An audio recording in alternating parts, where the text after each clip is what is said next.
And I think the only other thing is, work growing up with my parents. Actually, that's how I got in entertainment and foods. They had a restaurant and a small miniature golf and arcade. So I've been Perfect. working since I was 8, and mom and dad always had different businesses. I had fence business, welding businesses, but I ended up working in that business for a period too. So then I come down to Florida, work for Disney for a bit, and then all of a sudden I'm working for Abe Gustin. So Fantastic. All right. So 5, 4, 3, 2, 1. Welcome everybody to the Mentorship Podcast, whose focus is to celebrate the power of mentorship and bringing out stories of individuals who have been transformed by amazing mentors in their lives, who probably they didn't think they were mentors at that time. But being a mentor is literally about shining light on somebody else and letting other people flourish in their own garden. So in this episode today, I have the unique privilege to talk to Tim Murphy, Chairman and CEO of Boomers Entertainment Parks. Tim, thank you so much and welcome to our show. thank you for having me. Appreciate it. Awesome. So Tim, let's start with you sharing your story. You were saying, before we started the recording that you started working from the age of 8. Your parents were in Yep. service business. So why don't you start there and tell our listeners how your career progressed, and then we'll talk about your mentor. Sure, sure. Yeah, I think I really have to start back with parents. My dad was an entrepreneur. Unfortunately or unfortunately, only a 10th grade high school education, but he got into different businesses and he started to go into fence business, welding business, construction business. I've worked in all those, but it's funny. I ended up working for one of his businesses was called the Spirit of 76. It was a small restaurant, miniature golf and arcade. And that was probably my first foray into restaurants and entertainment. And here I am today, many, many years later, still in that area. And if it wasn't for mom and dad having the different businesses, I probably wouldn't appreciate it, how to run a business, the good times and the bad times. Hmm. What they were trying to do was to, fulfill a need of where we lived and grew up in New Jersey. We were 5 miles from the beach. And at the end of the day, people would come back to the campgrounds that they stayed in. We had 6 campgrounds around us. And my dad built it was called the Spirit of 76, miniature golf, arcade, and restaurant in the middle, and had people all evening, all summer long. And then we would close down for the winter and come back open in Memorial Day and close again in Labor Day. Did that for quite a few years.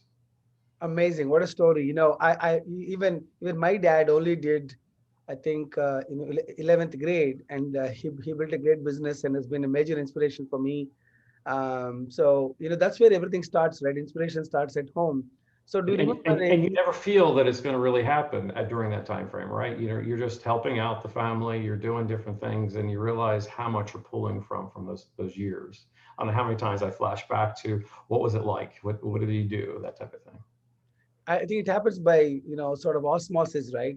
You are in the environment, so you are constantly learning, constantly observing how your parents have been running this business. So wonderful. So what would be one of your earliest memories of an interesting incident when you were in 10th grade and working at this Spirit of 76? Well, actually, during that time frame in 10th grade, we ended up selling everything in New Jersey and moved to Florida. Then I ended up starting to work for Disney. so Aha. I, Okay. so I ended, by that time, but we had, so, I had worked for the better part of 7, 8 years in the different businesses up there before we finally moved to Orlando, Florida. But the earliest thing I can remember, and it's funny, 2 things. One, pulling weeds in the golf course, as well as collecting balls that were on the golf course from the 18th hole when they go into the final hole. My grandfather had built every attraction, windmills and water wheels and things like that. It was really neat. But then I guess the fortunate thing that I took from that was I ended up having the keys to all the arcades. So in the morning before we opened up, I would go rack up 15 games in every one of them and go play 15 games in every arcade game at the time, pinballs and stuff like that. So it was a lot of fun. Since I knew how to do that, when I finally worked at Disney, it's a little fast forwarding, but when I worked at Disney, I ended up working in cash control and ended up emptying arcades and knew how to rack up the games. It was a lot of fun there too at Disney since I knew how to do it. So Amazing. Extra advantage of being the child of the owner of an arcade must be exciting. right? Well, it's funny because now like it's a little different because things are with cards and so forth to play games, but I can play games whenever I want with boomers. So That's not that I awesome. do it, not that I do it, but I just when there is an opportunity, I probably will do that. So I always tell people that we should never let the child in us die. that's Let the right. child be around, right? It's as we grow up, we, forcefully put the child down. But I like to be a child, forever. Play with dogs, play with kids, Well, and I think it actually does give you the opportunity to think differently, right? yes. And what I say now today, and I know we're going to talk about some other things now today with Boomers Parks, I sit and stand where the guest stands. I sit and look at what they look at. I try to figure out what they're going to do next or where they need to go, or maybe what I need to put in front of them, whether it's a message to buy food or it's a message to play a different game. But when you do that, I think you think outside the box versus maybe sitting in a corporate ivory tower and not really think about it.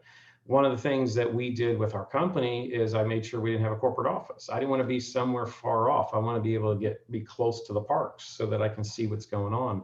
And so I visit the parks quite often because of that, and gives you a different perspective. So, Interesting. Um, so let's fast forward. I see that you've been in the arcade business, then eventually to several restaurants that most people know in Dennis and Applebee's, and now you're running entertainment parks. So you've always been in some hospitality space. So correct. what's your definition of hospitality? I mean, how do you see hospitality from your own I, experience? I think the biggest thing is giving the guests what they want. I don't. I think in the entertainment business, which is a lot more expensive than say the restaurant business, and I've built a lot of restaurants, so I understand the costs going into those restaurants, but I also understand what it costs to put a big attraction into a park. And Hmm. a lot of folks say, well, we can put this is going to draw this is going to do that. I think a lot of people, excuse me, do this from gut. I don't think they really think through, well, what is it really going to do for you? You don't have to spend $20 million for an attraction or $5 million for a new restaurant. If you can add new things, it's going to give you that much more. Hmm. So I think that's kind of the key that I've taken from all of this. And this is going to get to my mentor with Applebee's, I pull off of a lot.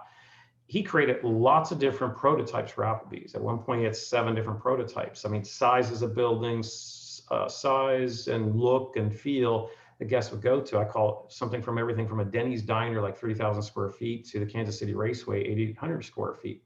And Applebee's used to be based in Kansas City. It's now in Southern California with a different company.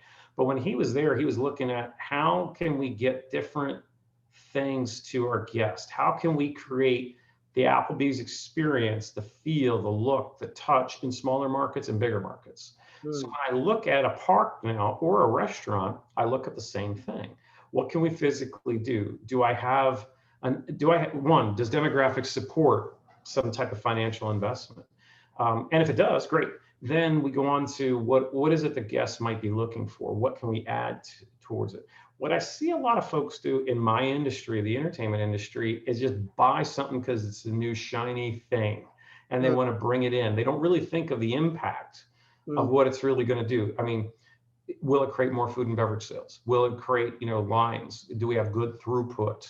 Those types of things. I don't think people think through this, and it's just a neat, shiny thing because they saw it at a convention. We have annual conventions outside of the pandemic, IAPA conventions in Orlando, and you can see all these attractions. But what is it going to do for you? What is it going to do to add to your experience for your guest? And if it's not the right thing, pass on it. But a lot of people get stuck on that and they just go after it and they think build it and they will come. That's not always the case. If you have a plan, great. But that's the key. You got to have a plan on what to do with it. And that's, I think back to my days at Applebee's, 4 years with Abe Gustin, former chairman, CEO of Applebee's International. Great guy. He, just a little background, he bought Applebee's when there was 52 units. He had 4 of those 52 units as a franchise. Hmm. It was owned by W.R. Grace out of Atlanta. Then he moved to Kansas City with his partners.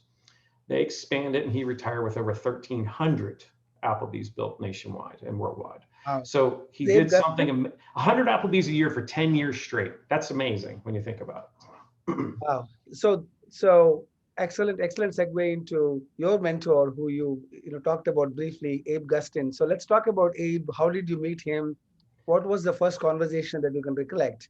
Uh, Um, well, I mean, okay, so I was hired as a CFO for the Central Florida Applebees. It was later since sold a few times, and now I think the ownership for that franchise is in Atlanta. But Abe, I got to meet him as I was being hired as a CFO. Small little 7-unit Applebee's. We grew to 15 before I left the company, and they ended up selling the company a couple of years after that. But what I took from him was a fatherly figure, someone he mm, just wanted to share his knowledge. He spoke, he never tried to hide things. He was always very upfront, very transparent, very honest, full of integrity. I'm sure he tried different things, to get the business. You got to do whatever you got to do to make the business happen. But he was just a man of integrity to me. And what I mm, really loved about him was thinking outside the box. Yeah, he knew from building so many Applebee's that you could basically cookie cutter this in the right demographics and go forward. You got to know the competition. Is there Chili's in the areas, or TGI Fridays in the areas, or who's the other competition in these grill and bar segment? But if you could get to a market, and especially like Florida, that's why he picked Florida, because markets were growing so fast, the whole communities would be built within a couple of years because the demographics were growing so fast. So he knew that if he could get there before the competition, he might even have to pay just a little bit more, but he knew at the end of the day for the land, he knew at the end of the day that he could grow that market a lot faster. You get a better rate of return on his investment if he could get there before the competition. And at one point we had it laid out that we could have done 35 different locations in Central Florida, but what happened after that? I ended up leaving the company, but if you remember the 2007, 2008 timeframe, everything kind of tanked. went down, yeah. So anyway, but he he knew going in, he knew that he had different prototypes from Applebee's that he could place in different markets, slightly different size buildings. Most of them were generally 5,000 to 4,500, or excuse me, 5,000 to 5,500 square feet were the typical Applebee's. But he knew going in the markets, if he could be there first, and it didn't burn too much capital to be there first for a period of time, because you're going to lose a little bit until the demographics, everyone moving in happens. Then you've got a better opportunity for growth. And that's how I look at all businesses. I've taken a lot of his lessons. He was big in franchising, so I've helped a lot of franchise businesses. I worked with about 150 different brands over my career as a consultant or working for some of those brands. But the idea here is, how do you become first, if you can, and what differentiates your product from everyone else? How do you, in case of my Boomers parks, how do I differentiate from other parks? If I have a lot of outside activities, which has been great during the pandemic, and I got a lot of inside activities, which hasn't been great during the pandemic, but if I have different components, I can go after a wider spread of a crowd, where someone like a Dave & Buster's that's here in Southern California, I've been here for several months, and they're still not open. Welcome to California. Because they're all indoors.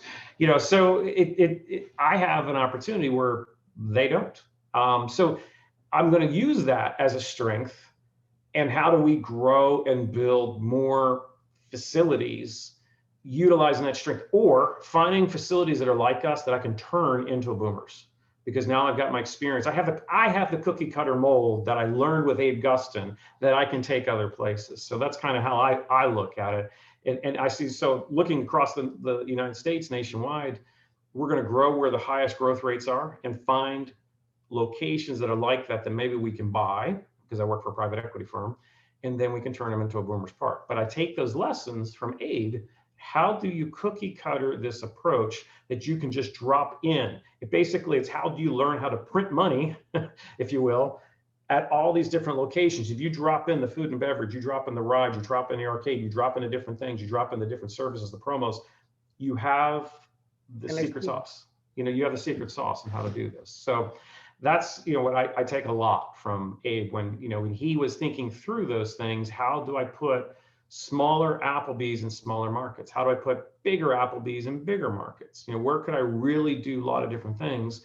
And I will say it was great, because when I was in Orlando, he got me back to Kansas City to take a look at those locations to see what he saw that I could take to the Orlando market. Amazing. So how to get there first, and how to have the unique advantage or unique experience so that you can stay ahead of the competition. Now let's go back. You said you actually met him, when he hired you to Applebee's. But what was the first meeting like? Like, did you know that relationship will blossom into something like a mentor-mentee relationship, or how did that happen? Why did Abe Not, work with you? not, yeah, not really. When I think back at it, I mean, this is a very high-powered man that had retired, had run a very large global corporation. Um, Very smart, but what I did learn pretty quickly, his love for his children, Mm, and that told me a little bit about him, that he's a nice guy, so to speak. That's at the end of the day. So you start realizing you could probably approach him and ask him different questions. And by the time I was there for 4 years, by the time I got there, it was a point where I was giving him a hug like a father, his second wife giving her a hug as well. And it just it blossomed over a period of time. It didn't happen immediately, but you could tell the type of person was willing to be open. I mean, you got to be able to read people. You got to understand if they're transparent. He was a pretty transparent person. Seemed like he was pretty honest. Was full of integrity. So, these are values I take back to. I'm an Eagle Scout, so I take the back when I was a kid. And when I see those in different people, you gravitate towards them, and you start asking more questions. Hey, he's still my boss. Still, he's still the boss overall. I mean, he's the money guy for the whole company. He's the chairman of us, mm, of ours. Even though I had a CEO that was his son and a COO that was his son. I was a CFO, kind of the black sheep out, if you will. But I could always go to him and talk to him about his kids because they weren't coming together. We had to, as an executive team, we had to be all together when we're showing to all of our team members, all of the mm. guests in newspapers, whatever it may be, we need to be together on this. And he gave me that opportunity to talk about it. And so I think it was just over time, you realized, you sensed that he had the right qualities as a good leader. Then that allowed you to open up. Of course, you had to prove yourself. You did a good job yourself, that type of thing. You proved yourself. He opened up a little bit more. And over time, it just allowed me to ask questions. Why would you pick that particular location that we're looking at? Good ingress, egress, cross parking, whatever it might be. I'm a commercial real estate broker, so we would go out and look for properties in the Central Florida market, 9 counties in Orlando DMA. And he would give his input. He literally opened roughly, or seen at least 50% of all those that opened up at Applebee's. He physically went there and took a look at it and said, this is why it will work. This is why it will not work. This is what you're going to have to do if it's not going to work to make it work.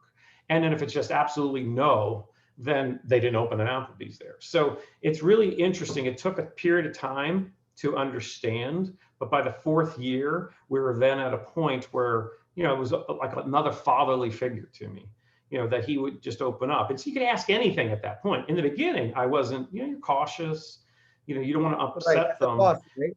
Right. So you want to be able to, deliver on your job as a CFO, so you gave good financials or good information or what we need to do to finance things. And he saw that and he liked that. So he would open up over a period of time. So you got to be able to prove yourself a little bit when you're dealing with a mentor like that. But if they're good and honest, they're also free to open up and tell you how they feel. That's amazing. So you use a lot of words that I describe in my book about mentor and mentee having that trusted relationship. Because as a mentor, you really want to share your wisdom with a sense of care. Because Yes. you have to genuinely love your mentees and appreciate how they are growing because of whatever impact you're having on them. And for the mentee, I describe it as trust and act. You got to trust in your mentor's wisdom, but take action because Right. you really believe in their wisdom. So you're willing to do it with absolute faith.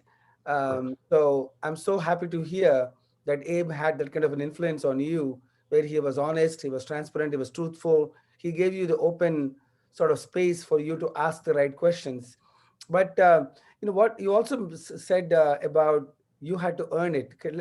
Talk more about what Sure. was it about you that Abe made you who you are today, that today you are a CEO of another large franchise organization. So what were the your qualities that you, if you reflect back as a mentee, that made Abe take interest in you? I think it's just proving it over a period of time. I really believe having discussions with him, finding out what he likes, right? I mean, I'm not saying you're finding out he likes this type of food or that type of food, but what does he like in a business? What is Mm, he going after? And frankly, there are so many different types of businesses out there from a leadership point of view. There's very strict rule. There is, I've got the idea, but I'll let these other people do it. But I'm going to steal their idea for the thunder of it. He was not one to do that. He was one to really, kind of open up, let you go after it, let you make mistakes. I mean, he'll tell you right up front if he definitely shouldn't go a certain direction, that it's adamant or he's had experience where that failed in the past. But if he thinks that you might be able to do it, he'll let you go do it. But mm, as a good mentor, he's going to give you the pluses and the minuses. Here's some thoughts about this. And it's funny because I've worked with some students when I was at the University of Central Florida. That's where I graduated from. And so I helped some students as they were getting ready to go out. So trying to mentoring them, I would give them my experiences, but then say, it's up to you. You need to make the decision that you want to go after and have the mm, right conviction as to why you're going to do it. I think I learned that from him, that he was willing to say, here's what I think, but that doesn't mean that you couldn't do it on your own, your way. And so that was great because I would say, got to fail in a safe environment. mm. Unless it was talking millions of dollars, then that's not something we would want to lose. Not But, something you want, yeah.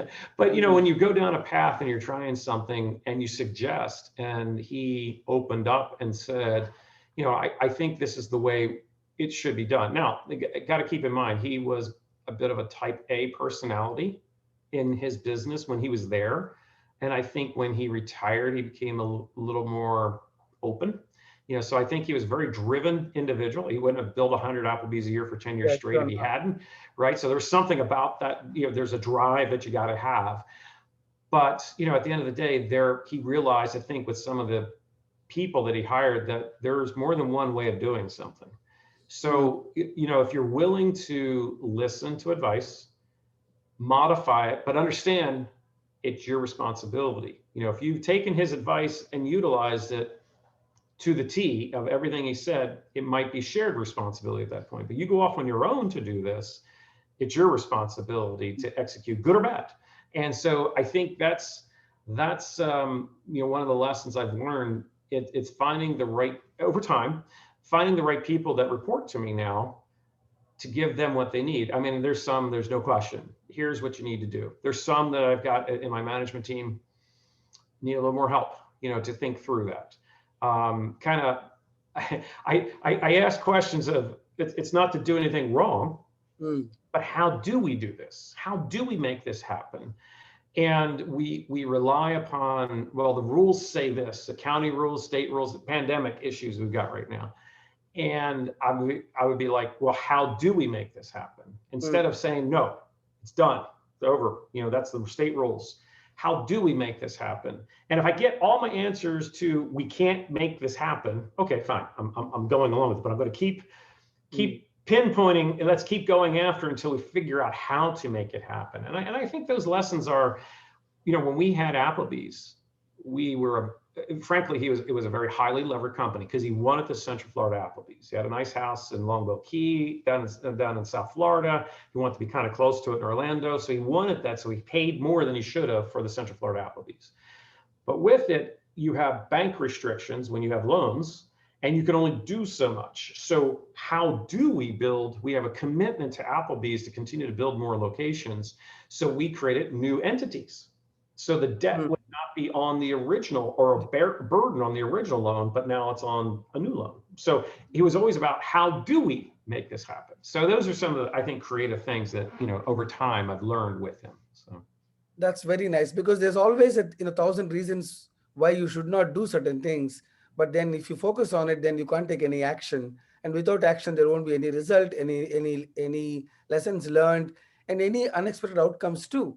Because Right. if you stand back thinking here are the 1,000 reasons why you should not do something, then it's a sure chance that nothing will happen. I think I don't know if it was Michael Jordan who said, "You miss 100% of the shots you don't take."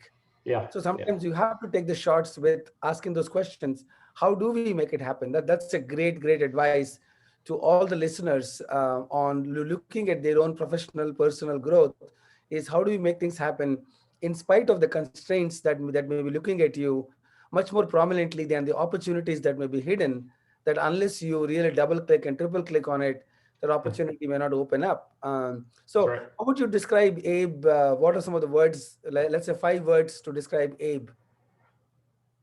Genuine, honest, integrity. He's transparent. And it's not one word, but old school. Old school. Okay. Yeah. Wonderful. Genuine, honest. What a beautiful way to remember a great man, because I love Applebee's. They always have, I am a vegetarian, so they always have good vegetarian choices. So I Good. love it. And I love the family feeling. So I think when you started the discussion, you said Abe loves his family and he was a very loving man. And I can see that sort of transfer over to the restaurants, because people are much more friendlier, and you feel like you are at home eating at an Applebee's. So how the leader. And if you think about it, it's kind of the local grill and bar. So if you went into each of the Applebee's, that was part of their decor, to have something in there for the local high school teams, the police Hmm, department, the fire department. It was the local place to go hang out. I mean, it started as really kind of like a bar, and then how do we add food to this? And then it was, I think it was Applebee's Elixir and bar. Anyway, so the idea here was it was a local experience.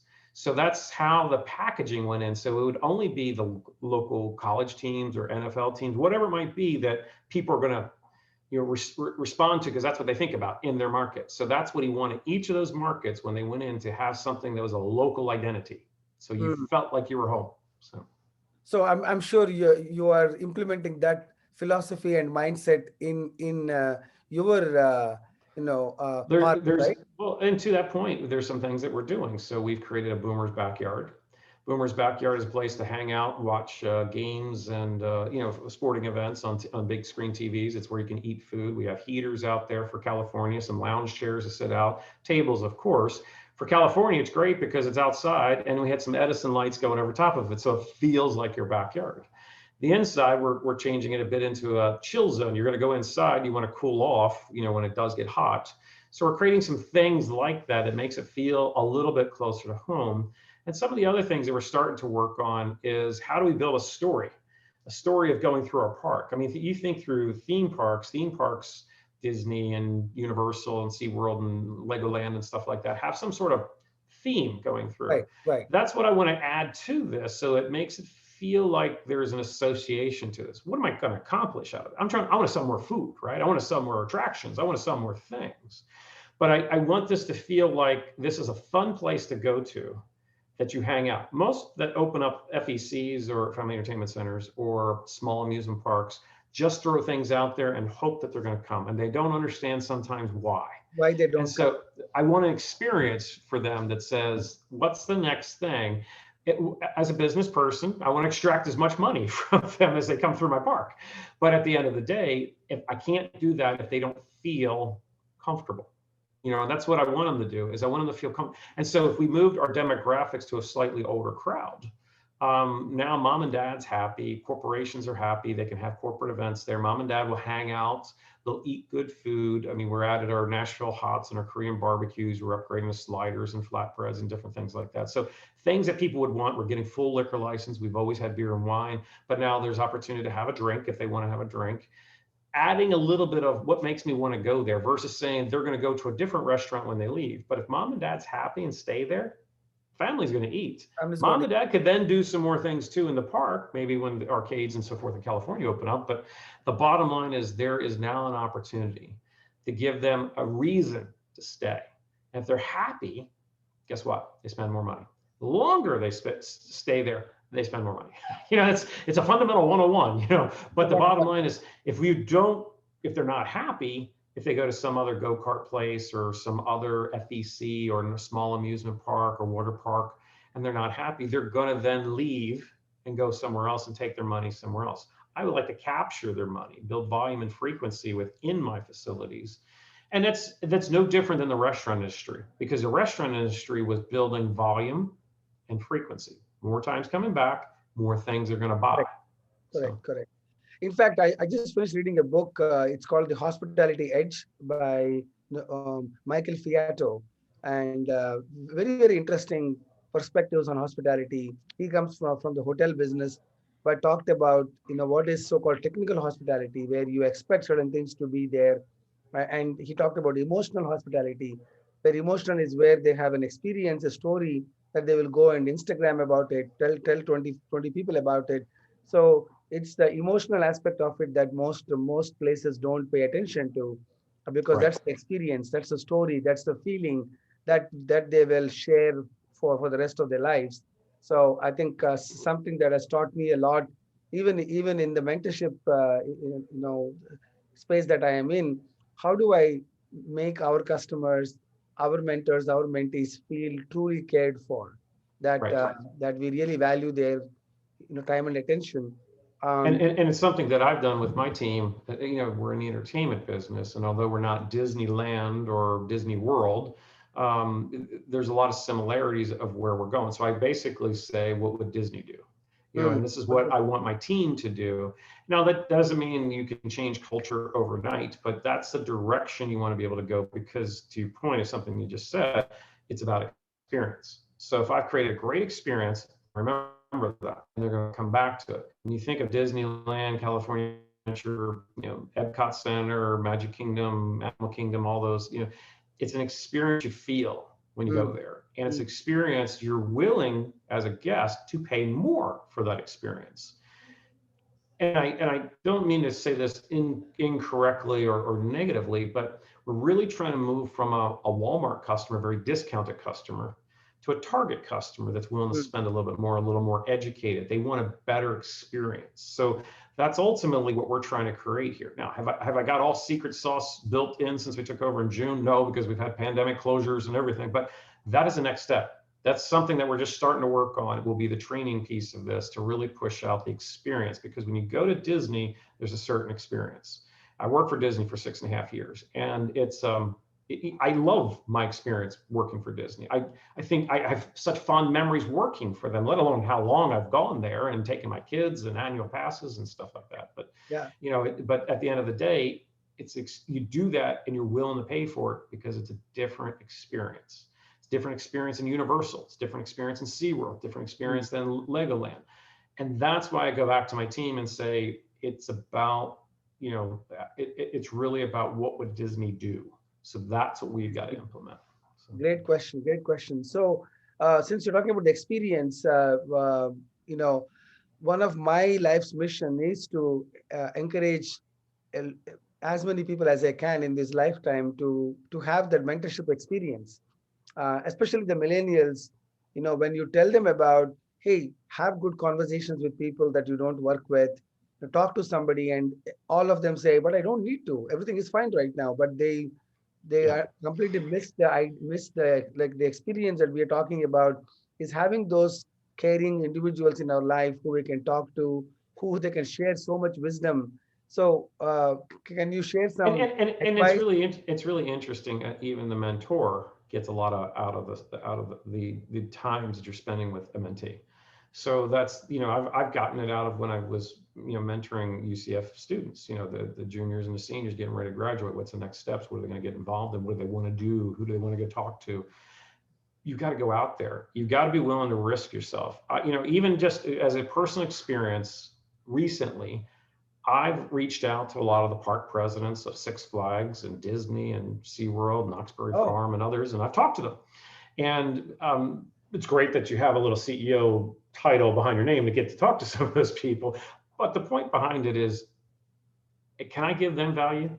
Because almost every time I talk to them, I'm learning something. So you're creating your own mentor-mentee relationships, even by just picking up the phone. But I don't think a lot of mentees get that it's not that hard. I know life gets in its way. And I had one, I remember back in Orlando at UCF, and trying to give the best advice. And it went for a long time. We talked all the time, but she just wouldn't do. She Mm. kept finding something else as almost like an excuse of, had to do this now. Okay. But you need to get to this if this is what you want to work on. This is what you want to get to know. So go out on a limb. I don't know all these park presidents, but guess what? Now I know a lot of them. I know a lot of owners of FECs and water parks, and vendors that's in my market. And it was good. I was CEO of another FEC before, but I didn't know these people. So Mm. now it's an opportunity to gauge. Florida is different than California. California is different than New Jersey. Who's the different people around them? And there's still hope out there, which is the good thing, because you're trying to say, where are we going next? But when you go out on a limb and you go out of your comfort zone and really try to focus on, how can I help these people and how can they maybe help me? I'm not always out there to try to get something to help me. Right. It was to open a conversation to maybe get to know them. And all of them, as time progresses, I said, mind if I check back with you in another quarter, see how things are going, what's going on here. Things change in the industry, but it gives you perspective and it gives you new ideas. And those ideas all come together with, frameworking your company. So, I'm a big believer, but I think a lot of my mentees that I've had, like the University of Central Florida, they were afraid to come out of their comfort zone. They didn't want to go talk to people. And really, frankly, most people don't mind giving you time, the time of the day. There are a few jerks out there. Yes, there are. But for the most part, people are very open to give you information and help you. So That's I think you used some of the magic words about having conversations, having an open mind, and getting out of the comfort zone. In fact, this podcast and everything I do in my life around mentorship is to get people outside that comfort zone, because growth and something new always happens at the edge.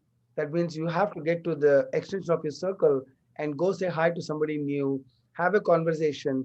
Don't have an agenda, because if you have an agenda, then you will exactly get the agenda done without right. giving possibility for something extraordinary to happen. So uh, for all those listening, I highly encourage you to pick up the phone, or send a text to someone, or send a request on LinkedIn to someone that you admire, and just ask, hey, just want to have a conversation. And who knows where the conversation is going to lead to, because one conversation can change your destiny. And that is how each one of us have had that open mind to go have a good conversation with someone, and then that conversation eventually evolving into a trusted relationship. Any other words on regarding mentorship, Tim, before we wrap up? No, uh, I totally agree with your last statement. And I think with people that are scared to make those calls, pick up the phone, do an email, get connected on LinkedIn, whatever it might be, don't forget that, almost all those individuals, probably all those individuals, put on their pants one leg at a time. They put on their shirt. They have to do the same things we all do. So when you really break it down, and I would say all of them are really interested, even though there are definitely some out there very interested in themselves. I get that. For the most part, everyone that I've talked to, very open. There are a few you go, yeah, I probably won't talk to that person again. but for the most part, you find people are willing to help. If you ask for help, they're willing to help solve your problem. Yeah, there's people that are busy. Don't get me wrong. And you got to do it at the right time. You just can't go right in front of them if they've got a big issue they've got going on and they've got to address. Pandemic, things like that. But after you get past that, you go, you mind if I talk to you in another month or so? Yeah, no problem. You can strike up some really good relationships and be willing to, receive and give. When and where you can. You might not be able to help some of the people that could be a great mentor to you. You may never be able to help them at all, but be willing to give them something back. Maybe there's something they like. Maybe there's something they're looking at for investments. Maybe whatever. Maybe there's something you can do to get in front of them, but be willing to give a little bit back. But to your point, go in with it with a wide open, no agenda. Just start talking. Hey, tell me a little bit. I'll tell you about myself. Tell me about yourself. You may find you're always looking for something that's going to connect. What is it they've done that I've done, or people I know they know, and I'm a marathon runner, so sometimes that's a lead off for me. Some people have run or they've done other, extracurricular activities. People have run businesses. I'm trying to find a connection, Some because if I connection. find a connection, they're more open to talk to you. Just like we're actually filming this as a Zoom call, but what are some of the gestures you can make? What are some of the things you can do? What is the feel that you can give to them? And if you can do that and make that connection, they're going to say, I know you more than I know someone else that I've talked to, and I'm going to talk to you more, and I'm going to try to help you more. And most people genuinely are helpful. They want to help. I have no problem. I was helping a couple of kids recently with Boomers. They had a DACA report that they did, and they came in second place in their school, which is great. I wasn't really trying to help them about Boomers. And and they said, now we're going to the state championship. Is there any other guidance? I said, you know what? I'll get my entire team to give you some guidance back. And I did. We just a couple tips here or there. I asked my team, don't take too long. Just give them a couple tips. And they had like a 40-page report. Give them a couple tips. I don't care if it's spelling issues, picture issues, or some new ideas that you want to give them. Just give them something. Hopefully they'll be successful. They were very appreciative, but you never know until you ask that. And when someone is, I don't feel I wasted my time with the individual. I feel we learned something from the whole issue, for our business, and about loyalty and attendance, visibility, those types of things. It wasn't everything that the report was about, but I learned something from it. So did our team. But in my way of saying thank you, I said I'll get my entire team to help you. So you never know until you try. But the best thing is make a connection, get them to like you, know, like, and trust. That's what it's all about. And if they will do that, you probably got a friend for life and a mentor for life. So. And a mentor for life. That's a excellent piece of advice. To find those friends for life, or find those mentors for life by being open. And what an excellent story about Abe Gustin, who we had a chance to remember. Rest in peace, Mr. Abe, and for inspiring, for starting such a wonderful sort of restaurant chain that is serving and giving so many beautiful experiences to families across the country and even around the world. And Tim, for you to reflect on him and share some of the lessons that you learned from him by interacting with him over so many years, I'm sure it will inspire many listeners today to find those people in their own lives and also be such people for other people around themselves. So thank you very much. Mentorship is at the end of the day a human connection. It's a trusted human interaction. It's a human to human relationship. And when we have such relationships, millions of them around the world, we can make the world a better place. And that's really what my mission is all about. So I want to thank you so much for taking time to talk to us today and share your mentorship stories, starting, with your parents. So what are your parents' names, Tim? Alan Jean, both passed away. Yes. Both passed away. So Yeah. that's another opportunity for us to thank them for raising you to be who you are today. My mom and dad were very, very instrumental in my success. I wouldn't be here if my mom didn't take the risk of having an eighth child, who I believe I was to be aborted because of some wrong diagnosis. And then she said, no, no, no, I just want to give it a shot. And then eventually I came out just fine. So thanks to our parents who give us the life, this very precious life, and share important lessons, not intentionally, just by doing, just by being the role models and making the environment such a healthy, loving environment for all of us. So Tim, thank you so much. I really, really appreciate your time and Well, sharing your it's been my experience. pleasure. I've really enjoyed it. So thank you. Absolutely. So until next time with the next episode of Mentorship Podcast, signing off, Ravi Gundlapalli and Tim Murphy today. Thank you so much. Stay safe and be well. We stop the recording.